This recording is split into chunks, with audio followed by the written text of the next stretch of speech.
아주 따끈따끈한 어제의 일입니다. 전사님 사용하고 있는 교육부 사무실에 미닫이로 되어 있는 칠판이에요. 사이즈를 재보니까 세로가 1m고 가로가 한 70cm 정도 되더라고요. 저걸 이렇게 열면 그 안으로 수납장이 있어서 물건들이 들어갈 수 있는 구조입니다. 칠판 뒤쪽에 물건을 꺼내려고 이 미닫이 문을 열었다가 닫는데 갑자기 칠판이 저 레일에서 이탈을 해서 정신 차릴 새도 없이 칠판이 땅에 뚝 떨어졌습니다. 굉장히 큰 소리가 났고 사람들이 막 뭐야 전사님 괜찮아요? 하고 막 걱정했어요. 안 다치셨어요? 그래서 너무 저도 놀라기도 했고 좀 민망하니까 네네 이러면서 넘어갔습니다. 다행히 영화부 전도사님이 뭐 한 스피커 정도 자리에 계셨고 잘 안 보이시나요? 한 이쯤 계셨고 제가 이렇게 있었으면 완전 사이로 떨어져가지고 아무도 부딪히지 않았어요. 그냥 뭐 갑자기 왜 저러나 하면서 별 생각 없이 넘어갔던 것 같아요. 근데 조금 있다가 다른 교육자분이 헐 이거 봐 하시는 거예요. 그래서 가르치시는 걸 자세히 들여다보니 다음 사진 보여주십시오. 이게 좀 잘 보일지는 모르겠는데 이 바닥에 깔린 합판 바닥이 칠판 모서리에 찍혀서 완전 깨진 상황입니다. 모서리가 얼마나 뾰족했는지 자세히 보시면 그 합판 덮인 그 밑 바닥까지 완전 드러나 있었어요. 그래서 처음에는 엄청 그냥 민망한 수준이었는데 자세히 보니까 와 진짜 너무 다행이다. 주님 감사합니다. 이렇게 바뀌게 되더라고요. 여러 가지 생각을 하게 됐었는데 만약 저게 내 발 위로 떨어졌다면? 아니면 조금만 더 늦게 떨어져서 영화부 전사님 이렇게 청소하고 계셨는데 허리 위에 떨어졌다면? 아니면 조금만 더 늦게 떨어져서 내 머리 위로 떨어지거나 했다면? 아니면 가만히 앉아있던 누군가의 머리로 떨어졌다면 어떤 상황이 일어났을까라는 생각을 하게 되더라고요. 그래서 아무도 다치지 않고 끝날 수 있었던 것이 정말 당연한 일이 아니라 사실 하나님의 엄청난 보호하심 아래에서 일어난 일이구나라는 사실을 깨닫게 되었던 순간이었습니다. 이를 통해서 많은 것들을 좀 생각해 보게 됐는데요. 우리들이 살아가는 삶 가운데 무탈한 삶에 대해서 정말 자연스럽게 받아들이고 있구나 하는 걸 생각하게 되었어요. 혼자 걷거나 뛰다가 다리가 부러져 본 사람은 아무런 사건 사고 없이 안전하게 걸어 다니는 것이 얼마나 다행인지를 알 것입니다. 전동 킥보드를 타고 넘어져 본 사람은 전동 킥보드가 출발하고 도착하기까지 아무 사고가 없는 것이, 뭐 얼굴이 다치지 않는 것이 얼마나 다행인 줄 알 거예요. 운동을 하다 다쳐본 사람은 다치지 않고 경기가 잘 끝나는 것이 얼마나 다행인 줄을 알겠죠. 여러분, 우리가 안전하게 살아가는 것은 당연한 일이 아닙니다. 우리가 살아가는 것도 당연한 것이 아니에요. 우리 주위에는 넘쳐나는 위험이 도사리고 있고 그 어떤 것이 우리의 위협이 될지는 정말 아무것도 모르는 일입니다. 혹시 옛날에 위기 탈출 넘버원이라는 프로그램을 알고 계신가요? 밈이 되었던 것은 어이없는 죽음들인데요. 길을 가다가 고드름에 맞아 사망. 아이스크림을 먹은 직후 혈압이 급상승해 사망. 씹고 있던 껌이 기도로 넘어가 사망. 핫도그를 먹다가 사망. 등의 다양한 죽음을 이야기하더라고요. 전도사님 프로그램이니까 과장한 거지 좀 과장함이 심하시네요 라고 생각할 수 있겠지만 여러분 실제로 미국에서는 한 해에 약 80명 정도가 핫도그를 먹다가 소세지로 인해 질식사한다고 합니다. 이 위험의 순간, 이 죽음의 순간이 언제 어떻게 찾아올지는 정말 아무도 모르는 것이에요. 사실 매일 하루가 끝난다는 것은, 밤이 되고 아침을 맞이한다는 것은 하나님께서 우리를 지키고 보호하고 계신다라는 선명한 증거인 것이죠. 우리 사랑하는 여러분, 여러분에게 어제 밤이 찾아왔고 또 오늘 새 아침을 맞이하셨나요? 하나님께서 여러분과 함께하고 계시며 여러분을 지켜 보호하고 계심의 증거인 줄을 믿으시기를 바랍니다. 그리고 이 사실에 감사하시는 우리가 되기를 바랍니다. 오늘 여러분들과 이렇듯 사건, 사고, 또 죽음에 대한 이야기로 말씀을 시작하는 이유는 오늘의 본문이 우리의 한 번뿐인 인생 그리고 또 죽음과 관련이 있는 말씀이기 때문입니다. 하나님께서 과연 말씀을 통해 우리에게 어떤 것을 가르치실지 겸손한 마음과 활짝 연 귀로 말씀을 받아 누리는 여러분들 되시기를 바랍니다. 오늘 말씀 속에서는 인생에서 잘된 사람이 등장합니다. 또 비유로 그들에게 말하여 이르시되 한 부자가 그 밭의 소출이 풍성함에 심중에 생각하여 이르되 내가 곡식 쌓아둘 곳이 없으니 어찌할까. 한 부자가 있었습니다. 이 사람은 이미 부자가 있었다라고 언급될 정도로 부자라 불리는 인물이에요. 근데 밭에 농작물까지 아주 대박을 친 것이죠. 그러다 보니 부자는 농작물에 대한 고민을 하게 되는데요. 얼마나 많으면 이게 이제 보관할 데가 없는 거예요. 그래서 그는 지혜를 냅니다. 오케이, 내가 이렇게 하리라. 내 곡간을 헐고 더 크게 짓고 내 모든 곡식과 물건을 거기 쌓아두리라. 부자가 곰곰이 생각해 보니까 곡간이 좁다고 해서 이걸 당장 어디에 소비해 버리기보다 저장하는 것이 더 유익할 것 같은 거예요. 차라리 곡간 헐고 다시 짓는 비용이 덜 들 것 같은 것이죠. 그래서 그는 이미 오히려 가진 곡간을 허물어 버리고 더 큰 곡간을 지으려는 생각을 하게 됩니다. 더 크게 지어서 그 곡간 안에 자신의 농작물과 물건을 쌓겠다라는 이 지혜를 발휘한 것이죠. 부자는 이에 아주 만족하며 스스로에게 이야기합니다. 또 내가 내 영혼에게 이르되 영혼아, 여러 해 쓸 물건을 많이 쌓아두었으니 평안히 쉬고 먹고 마시고 즐거워하자 하리라. 그는 원래도 부자였으나 앞으로 이걸 보관해놨다가 팔면 또 더 부자가 될 것이었습니다. 그가 가진 것들이 여러 해 동안 써도 부족함이 없을 것이기에 그는 스스로 말해주기를 오케이, 됐다. 나는 이제 이 재물들로서 나의 미래를 충분히 준비해뒀으니 이제 평안히 쉬고 먹고 마시고 즐거워해야겠다라고 하고 있는 것이죠. 부자에게 찾아온 이 축복과 그가 잘 준비함으로 말미암아 앞으로 적어도 몇 해 정도는 그의 삶에 평안과 행복이 지속될 것만 같았어요.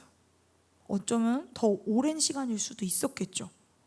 그런데 20절에서 하나님이 말씀하십니다. 하나님은 이르시되 어리석은 자여, 오늘 밤에 내 영혼을 도로 찾으리니 그러면 내 준비한 것이 누구의 것이 되겠느냐. 하나님께서는 이미 모든 것을 준비하고 있는 것처럼 여기는 부자를 가르치십니다. 하나님께서 오늘 밤에라도 그의 영혼을 도로 찾으실 수 있다라는 것을요. 부자가 자신의 평안한 미래를 준비하기 위해 쌓아놨던 재정도, 그리고 그가 살아간다고 생각했던 생명도 사실 다 하나님의 주권 아래에 있는 것이었습니다. 하나님께서 맡겨주시고 하나님께서 부어주신 것이었어요. 여러분, 만약 그 밤에 하나님께서 우리의 영혼을 도로 찾으신다고 하신다면 우리에게 주어진 이 복 같은 것이, 또 인생에서 잘 되어지는 것이, 미래를 위해 열심히 준비하고 있는 이 모든 것이 도대체 우리의 어디에 쓸모가 있겠어요? 하나님께서는 이 땅에서의 당장의 평안과 즐거움, 안정을 위하여 내가 재물을 쌓아두리라 하고 있는 부자를 지혜로운 자야 이렇게 부르지 아니하시고 어리석은 자야 하고 부르십니다. 근데 여러분들 보시기에 어때요? 이 사람이 어리석어 보이나요? 안정적인 미래를 준비하는 삶, 오히려 지혜로웠다라고 말할 수 있지 않겠어요? 앞으로 더 늘어날 재물을 위해 작은 곡간을 허물고 새 곡간을 짓는 것, 당장 어디에 풀어버리거나 소비하지 않고 나중에 이 농산물의 값어치가 올라갈 때까지 보관해뒀다가 나중에 팔아서 더 유익을 얻는 것. 사람이 보기에는 얼마나 지혜로운 방법이에요. 그러나 하나님께서는 이 사람에게 지혜자라 하지 않으시고 어리석은 자야 라고 하십니다. 왜냐하면 그에게는 이 땅에서의 삶만을 전부로 여기는, 이 땅에서의 삶만을 영원한 것으로 여기는 어리석음이 있었기 때문입니다. 우리가 준비한 재물도 그 생명까지도 사실은 오늘 밤에라도 당장 하나님이 찾으실 수 있는 것인데 우리의 것이 아니라 주권이 하나님께 있는 하나님의 것인데 말이에요. 그러나 오늘 말씀 속의 부자의 모습이 낯설지 않습니다. 마치 우리의 모습 같죠? 우리 또한 마찬가지 아닌가요? 우리 당장 예배 후에 어떤 일이 일어날지 모르죠. 우리 당장 오늘 저녁에 그리고 내일 아침에 어떤 일을 만나게 될지 몰라요. 그러나 동시에 우리는 67일 남은 25년 대입 수능을 생각하고 있죠. 432일 남은 26년 대입 수능을 생각하고 있어요. 어느 대학을 가야 하나? 앞으로 뭘 해야 하나를 생각하며 살아가고 있어요. 당장 몇 초 뒤에, 몇 분 뒤에 어떤 일이 벌어질지 아무도 모르면서 말이죠. 그렇게 우리는 하나님께서 어리석은 자여 하고 부르시는 이 음성에 동일하게 귀를 기울여야 합니다. 예, 어리석은 애들아, 너희 이렇게 열심히 하는데 당장이라도 무슨 일이 일어난다고 한다면 네가 준비한 것이 누구 것이 되겠느냐 하는 질문에 대하여 충분히 고민해 보아야 합니다. 우리 열심을 다하죠? 우리 무엇을 위하여 그렇게 열심을 다하고 준비하나요? 당연히 열매를 얻을 것을 기대해서 아닌가요?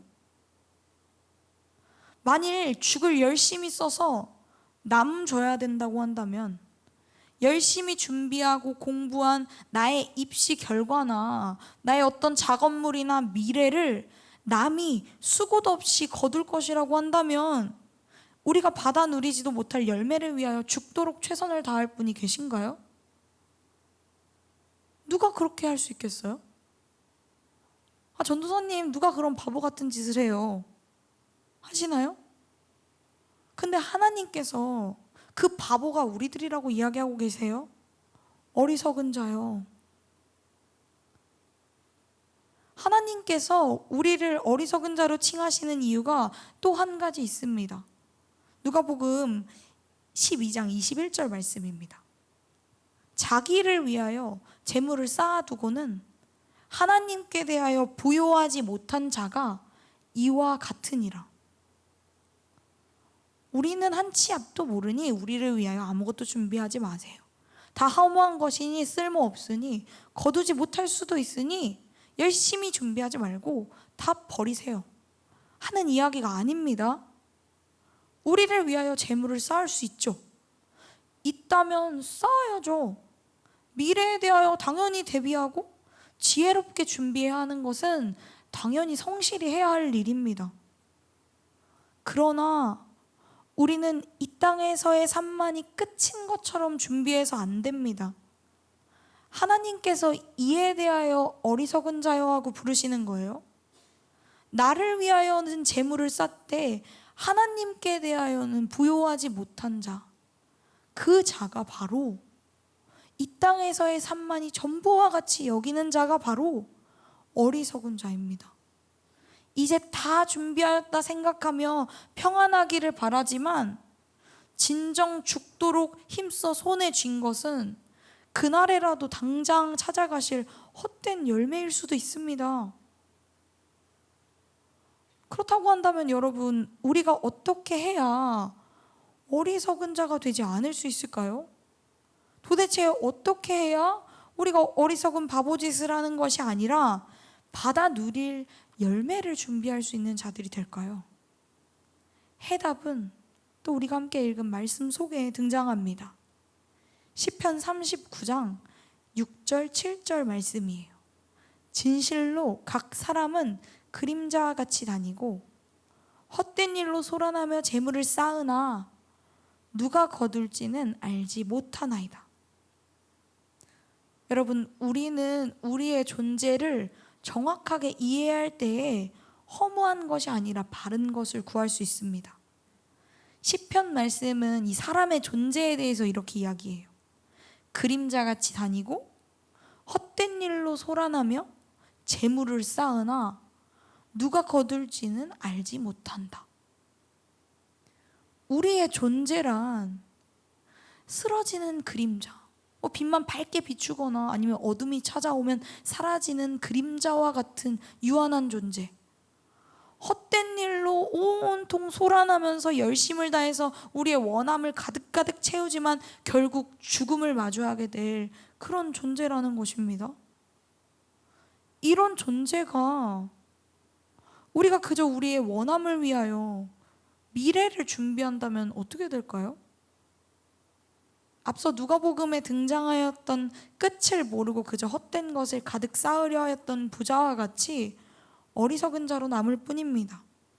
그렇다면 우리는 이런 질문을 하게 되죠. 주여, 이제 내가 무엇을 바라리요? 하나님, 그럼 제가 무엇을 바라야겠습니까? 하나님, 그럼 제가 무엇을 구하고 무엇을 준비해야 어리석은 자가 아니라 지혜로운 자가 될 수 있겠습니까? 말씀은 이렇게 이야기합니다. 나의 소망은 주께 있나이다. 사랑하는 여러분, 우리의 소망이 주님께 있는 줄을 믿으시기를 바랍니다. 우리가 함께 있지는 않았지만 생명의 삶을 또 가만히 따라가다 보면요, 인생 속에서 잘된 사람이 또 등장합니다. 바로 느헤미야가 요즘 생명의 삶 속에서 계속 등장하고 있어요. 이 느헤미야는 바벨론의 포로로 끌려간 포로였지만 비천한 신세에 머무르지 않았어요. 은혜를 입게 되어서 왕의 측근이 됩니다. 술관원장이라는 고위직 관료가 되는 것이죠. 어쩌면 그는 그 상황에서 만족하고 멈춰설 수도 있었겠어요. 그러나 그는 자신만의 평안과 안정에 머무르지 않습니다. 유다를 다시 회복시키기 위하여, 예루살렘 성벽을 다시 재건하기 위한 하나님 나라를 위한 꿈을 꿔요. 그는 하나님의 나라를 위하여 기도하며 담대하게 도전합니다. 그리고 그의 기도와 도전에 대하여 하나님께서는 결코 가만히 두지 않으시고 선한 손으로 느헤미야를 적극적으로 도우시며 하나님의 나라를 위한 그의 꿈과 계획을 이루어 가십니다. 사랑하는 여러분, 여러분들은, 우리는 하나님께 어떤 자들로 기억되기를 원하시나요? 인생 속에서 잘 되지만 마침내는 어리석은 자? 혹은 하나님께 소망을 두며 하나님의 꿈을 꾸는 하나님 보시기에 좋은 자? 모든 인간에게는 끝이 찾아옵니다. 죽음? 언제 어떤 방식으로 올지는 모르겠지만 이 죽음이 모든 사람 앞에 찾아올 것이라는 것은 극명한 사실이에요. 우리 모두는 이 육체의 죽음 이후에 마침내 그 날이 이르렀을 때 심판장이신 예수님 앞에 서게 될 것입니다. 그때 하나님께서는 당신의 자녀들의 모든 삶을 낱낱이 살피실 것이에요. 그때 우리를 어리석은 자로 평가하실지 하나님 눈에 사랑스러운 자들로 평가하실지는 모르는 일입니다. 그때 우리가 어리석은 자가 아니라 하나님 눈에 사랑스러운 자들이 되기를 원합니다. 하나님, 아버지를 너무 사랑해서요. 하나님을 기쁘게 해드리고 싶어서요. 하나님 나라의 꿈을 함께 꾸었어요. 아버지 나라의 꿈을 함께 꾸었어요. 이 땅을 살았지만 하나님의 이 나라를 기대하면서 제 인생 속에서 아버지 나라의 영광을 위하여 열심을 다했어요. 이렇게 말할 수 있는 자들이 되기를 원합니다. 그리고 그에 대하여 하나님께서 잘하였다 착하고 충성된 종아, 잘하였다 사랑스러운 내 딸아 아들아 하고 말하는 우리가 되기를 원합니다. 우리 사랑하는 고등부 공동체 여러분, 우리가 말씀을 들었습니다. 우리 공동체가 이 세상이 전부인 줄 알고 세상에 헛된 것을 구하는 것이 아니라 우리의 참 소망이신 하나님, 그 하나님의 나라를 바라는 공동체가 되기를 간절히 원합니다. 이 땅에 허무한 것만을 움켜쥐고 쌓다가 열심을 다했음에도 불구하고 어리석은 자로 평가되는 것이 아니라 오실 하나님 아버지의 나라를 기대하며 아버지의 나라를 위하여 그 나라에 동참하는 우리가 되기를 소망합니다. 우리 시편 39장 7절 말씀을 마지막으로 함께 읽고 말씀을 맺었으면 좋겠어요. 함께 읽도록 하겠습니다. 주여, 이제 내가 무엇을 바라리요? 나의 소망은 주께 있나이다. 이것이 우리의 진정한 고백이 되는 믿음의 공동체들 되시기를 예수 그리스도의 이름으로 간절히 소망합니다.